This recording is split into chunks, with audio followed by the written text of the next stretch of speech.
Petang ini saya nak cerita kepada anda semua apa kesan Akta Lompat Parti ke Atas. 4 ahli parlimen bersatu. Ikuti terus ulasan selepas ini.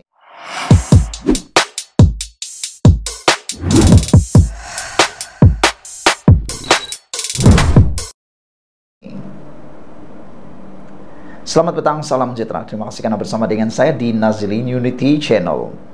Saudara-saudara sekalian, semalam Menteri Dalam Negeri Saifuddin Nasution Ismail menegaskan bahawa semasa beliau dalam jawatan kuasa penggubalan Akta Bersama, Gobind Singh Deo dan Hanifah Maidin mewakili Pakatan Harapan PH berpandangan bahawa ahli parlimen yang bertindak bertentangan dengan keputusan whip parti di dalam Dewan adalah dikira hilang kerusi dan pilihan raya kecil perlu diadakan.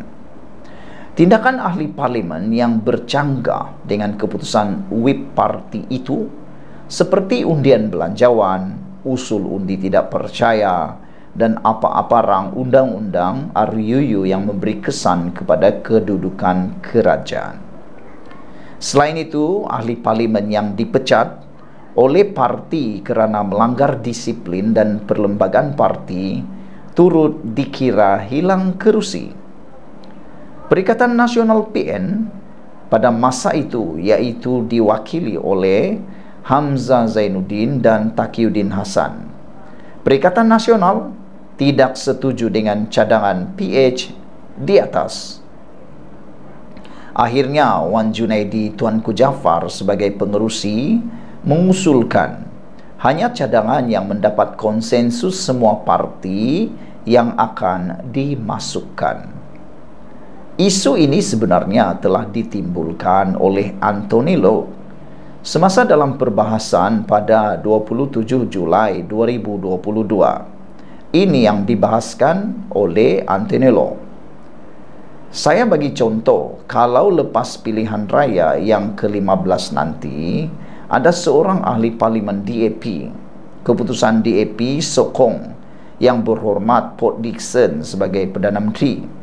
Tetapi ahli parlimen itu tidak mengikut keputusan parti dia sokong Yang Amat Berhormat Bera menjadi Perdana Menteri. Apakah kita boleh buat? Kalau kita pecat dia kekal sebagai ahli Dewan Rakyat. Dia tidak akan mendapat apa-apa kesan daripada tindakan itu melanggar keputusan parti. Perkara ini juga boleh berlaku di sebelah sana. Kalau sebelah sana ada ahli parlimen yang tidak menyokong Yang Amat Berhormat Bera sebagai Perdana Menteri, lalu menyokong Yang Berhormat Port Dickson sebagai Perdana Menteri, maka kalau mereka dipecat, dia juga tidak akan mendapat kesan sebab kerusinya masih kekal. Jadi, Tuan Yang Dipertua, saya tahu bahawa keputusan ini dibuat kerana tidak ada konsensus dalam jawatan kuasa pilihan khas. Saya tahu bahawa kita memerlukan konsensus daripada semua parti supaya kita ada 2/3 sokongan. Akan tetapi saya rasa ada jalan keluar dia. Apa jalan keluar dia? Saya nak mendapatkan kepastian daripada Yang Berhormat Menteri semasa menggulung nanti ialah bahawa kalau seseorang ahli Dewan Rakyat itu asas dia ialah keahlian keanggotaannya kepada parti. Apabila seseorang ahli Dewan Rakyat itu asas dia kepada parti, maka dia juga tertakluk kepada undang-undang tubuh parti atau perlembagaan parti. Saya nak bangkitkan dan supaya Yang Berhormat Menteri boleh jawab dengan perkara ini dalam perkara ini.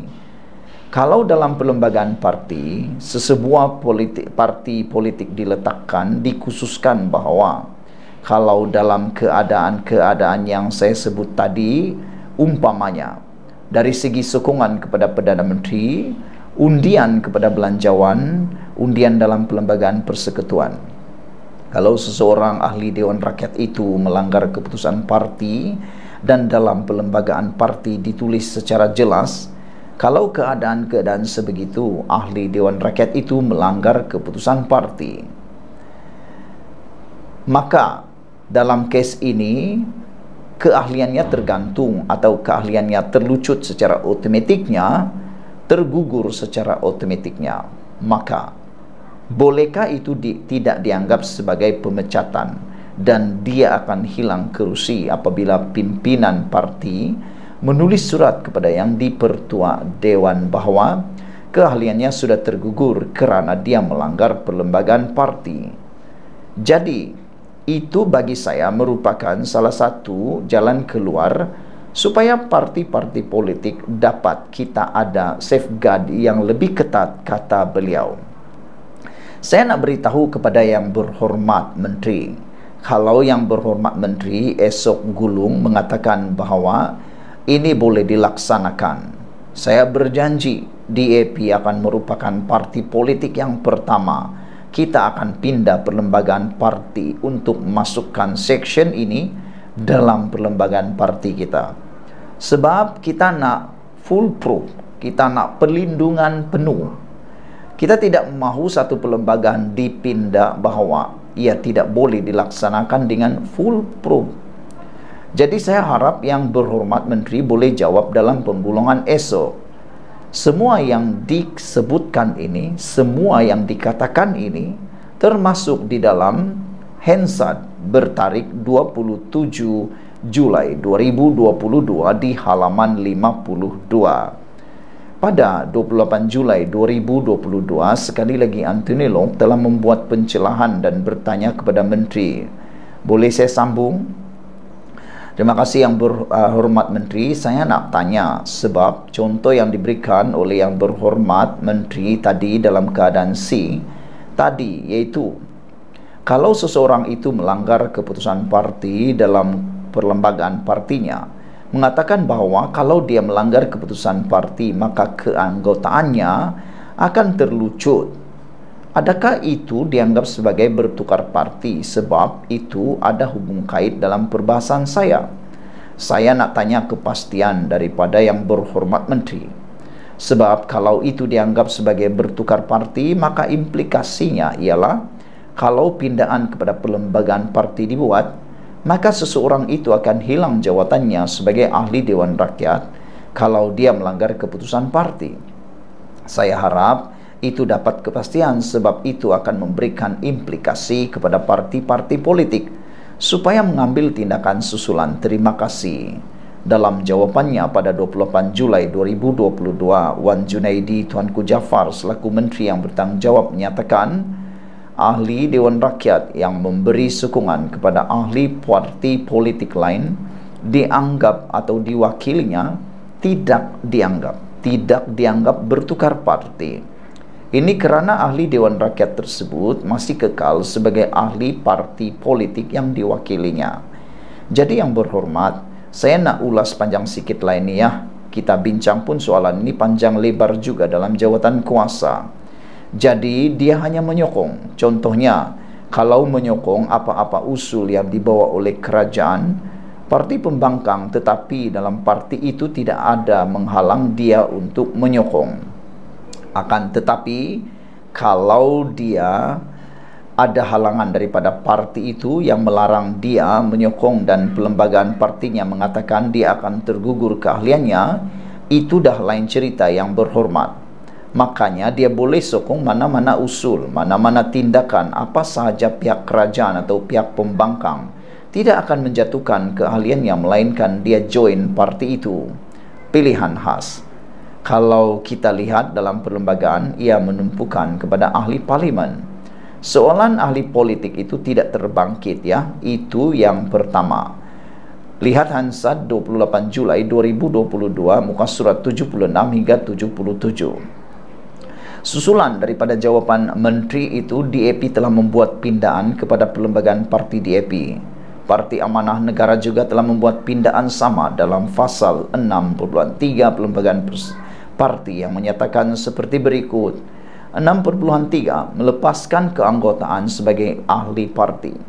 Mana-mana ahli parti yang juga adalah ahli parlimen atau ahli Dewan Undangan Negeri mengikut mana-mana yang terpakai yang bertindak melanggar keputusan parti atau whip parti adalah secara otomatik hilang keanggotaannya dalam parti dan telah dianggap sebagai bertindak melepaskan keanggotaan daripada parti sebagaimana yang diperuntukkan dalam perkara 49 dalam dalam kurungan 1E dalam kurungan I Perlembagaan Persekutuan dan juga dianggap sebagai tidak lagi menjadi anggota parti sebagaimana yang diperuntukkan dalam perkara 49E dalam kurungan 1 kurungan E kurungan 2 Perlembagaan Persekutuan.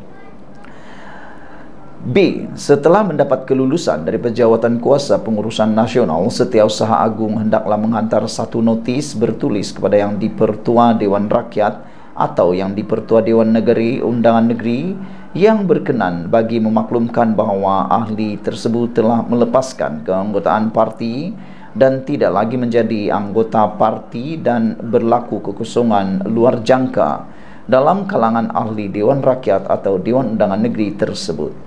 Kesimpulannya, memang wujud loophole dalam pindahan perlembagaan berkaitan akta anti lompat parti ini. Namun hal ini berlaku kerana tiada konsensus berkaitan hal ini sewaktu ianya dibentangkan di Parlimen tempoh hari. Oleh itu, untuk mengatasi hal ini segera sama ada dengan membuat pindahan perlembagaan persekutuan atau membuat pindahan perlembagaan kepada parti masing-masing.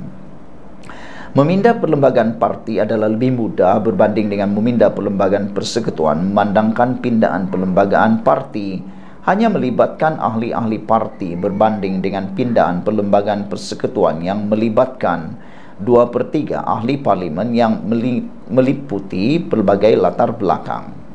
Kebimbangan yang ditimbulkan oleh Ahmad Maslan juga mempunyai asas kerana UMNO sendiri pun belum memindah perlembagaan parti selaras dengan perkara 49E Perlembagaan Persekutuan.